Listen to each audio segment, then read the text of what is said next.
Hi everyone, Charlie here with Drug Addictions. I just like to start off my videos the same way I start all of them, is by saying that no way do I think I'm a professional. I don't have any degrees or anything, so anything I do talk about is just from personal experience or things that help me for getting clean. I'm gonna start off by just saying I hope everyone out there is being safe, and I hope you're staying indoors and doing what the government asks right now. I know it's a little bit silly. I personally think it's been blown way out of proportion. Um, to me, I feel like there's more to the agenda that we see, but that's just my personal opinion. Either way, I just hope that everyone is out there and healthy and being safe. And saying that, I'm gonna get right to my video. Today's video is about pretty much recovery and what happens over time. I'm coming up on 8 months clean on April 19th. Super proud of it. Super proud of it. I was actually clean for 2 years at one point. This is years ago, 5 years ago, or 7 years ago, or 5 years. 5 years ago. No, not even six. Like 3 years ago, 2 years ago, I was clean from when my son was born, my first son, all the way up for 2 years or something. I started making mistakes and stuff again, but anyway, this I know is that actually the other night my girlfriend asked me when I lived in Ontario. Tighten stuff, buddy. When I lived in Ontario, she when I was clean, I'd be clean for like a month or something, month and a half, and she'd say, "Well, is this it?" And I couldn't tell her. I couldn't say, "Yes, Amanda, I'm going to be clean. We don't have to worry." I always say, "I can't promise you anything." Since I've moved to Nova Scotia, 2 nights ago we had this conversation, and she was like in awe because I said to her, "I'm not ever going to do it again. I know deep down what I need to do, what my life goals are. I have a lot of catching up to do. By now, I should have a career, like a job that turned into a career, or I should be making a lot of money somewhere. I should be stationed somewhere. I should have a stable job. All that stuff could have happened if I didn't use drugs. So I'm behind a lot, and I have a few years to catch up to get myself in order and to where I need to be." In saying this, I told her that. I said, "No, Amanda, I'm never going to use again." So she was kind of shocked. Like, she was like, "Wow," like, and she even said that. She's like, "But you used to tell me you couldn't promise me anything." Well, then was the people I was around. I could go and rate, 10-minute walk, 5-minute drive to go get wherever I wanted to get people to front me, this and that. Here, it's a completely different mentality, and people can still mess up. Don't think for a second that you can't. You can be clean for 10, 20, 30 years and still make that mistake.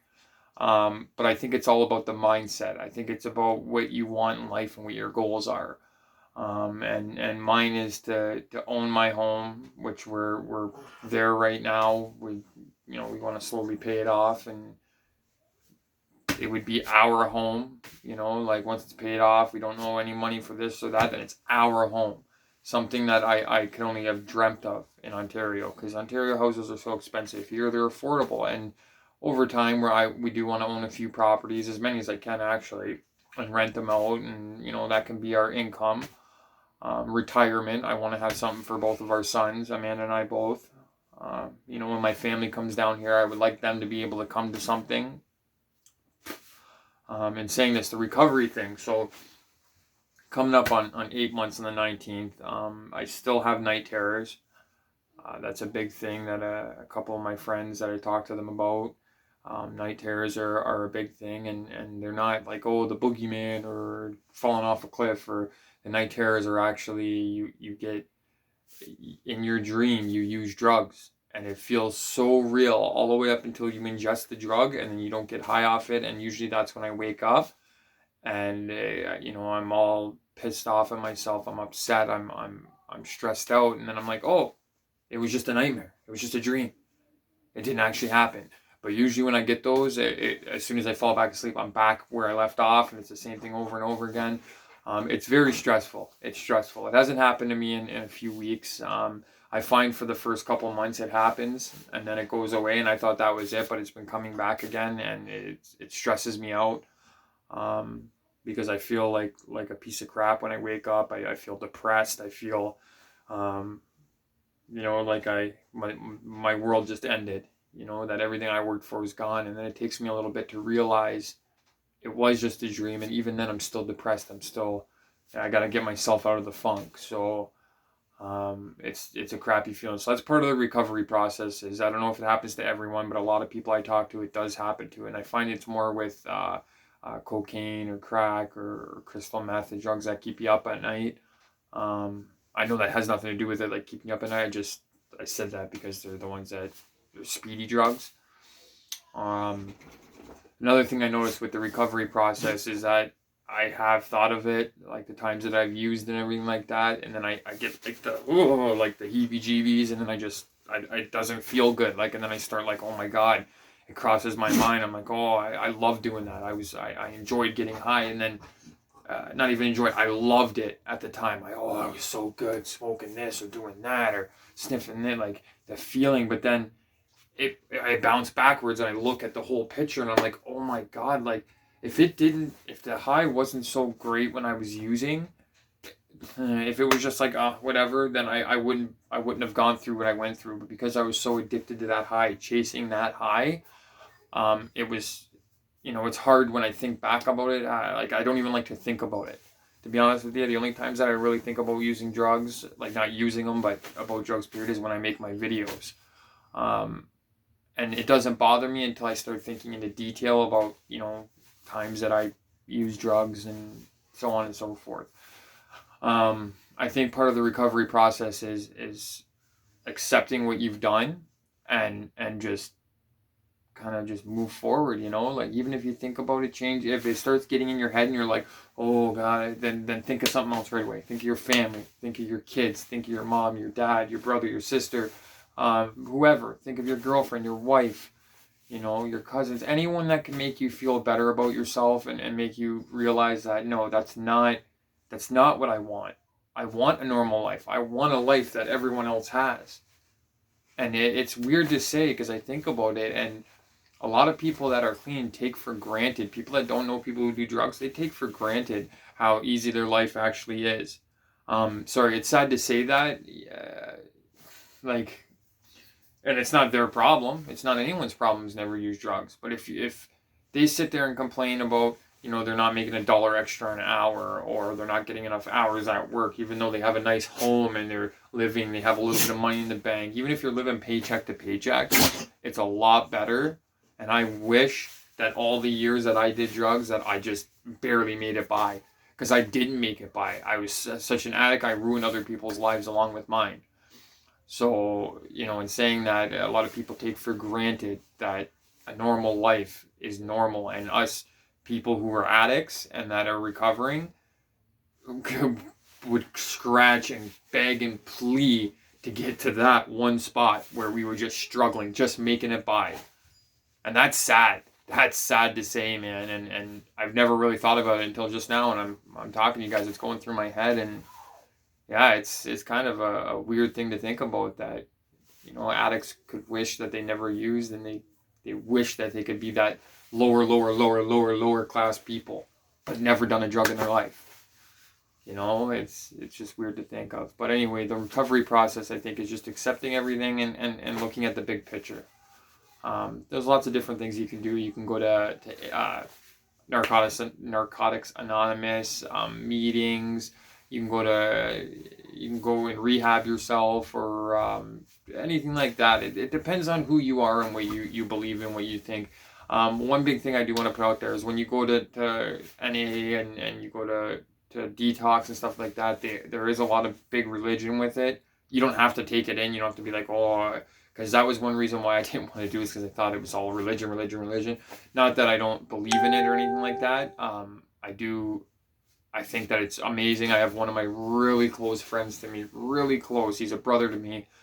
He's very into religion and stuff, and I never would have thought that of him. He's, a big dude. He was like the leader of the gang, I guess you would say. He was a fighter, a scrapper, nothing. He'd never turn away from a fight. He'd chase people up the street to beat them if they owed him money. Like, he was one of those. He was crazy, and he was always loving, though. Like, his friends, his family were always on the top of his list. If you were his enemy, look the heck out. I'll tell you, like, I've seen him chase people. But anyway, the point of the story is that it changed his life, and now he's, all about God and all that stuff, which is not something I would have ever seen for him, but it's what helped him through it.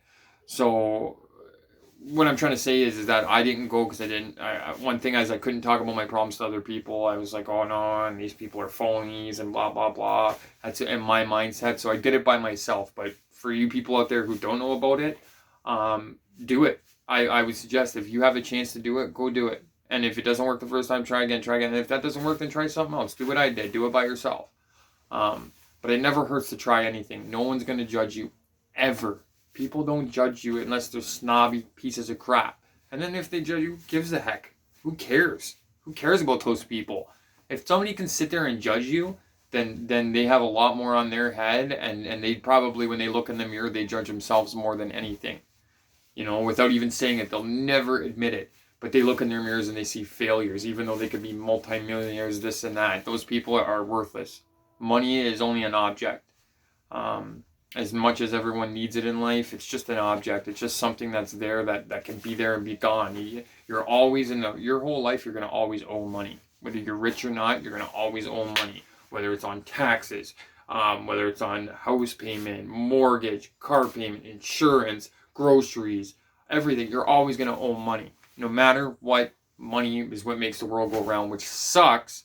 But whether you have a lot of it or nothing. Now, mind you, if I won the lottery tomorrow, I'd be super happy. I would, my whole family would be set, and then I could start my program that I wanted to help people, you know, and I'll get there eventually. I was going to do a free barbecue this year in New Waterford here and help homeless and stuff like that, but I don't know if I'm going to be able to with this whole COVID-19 thing going on. And in saying that, I have things in my head that I want to do. It'll take time though. I have the rest of my life to help people. You know, even if it's not tomorrow, my plan is to help people, even if it's just a little tiny bit, even if it's just one person a year, anything. If I can help one person, I've done what I set out to do.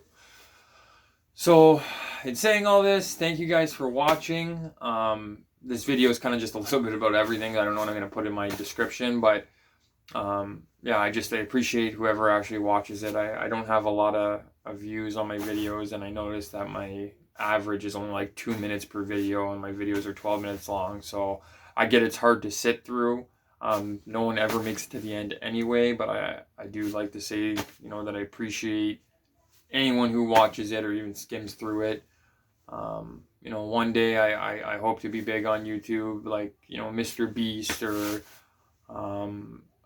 PewDiePie or guys like that who have a lot of attention. I know my videos aren't what they do, giving away money and stuff like that, but if I can get to there, then I'll be able to give away money. I'll be able to help people that need it. And it won't just be addicts and homeless people. I'll help anybody. Anyone who needs a hand up is going to get it from me.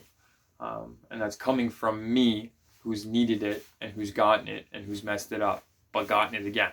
And here I am. So I think it's my turn to give back. Anyway, I love you guys. Thank you for watching my videos, and yeah, we'll have more to come. I'm going to try to make more videos every week, but it's hard for me to right now. Just haven't had motivation because of what's going on. No excuse. But anyway, love you guys.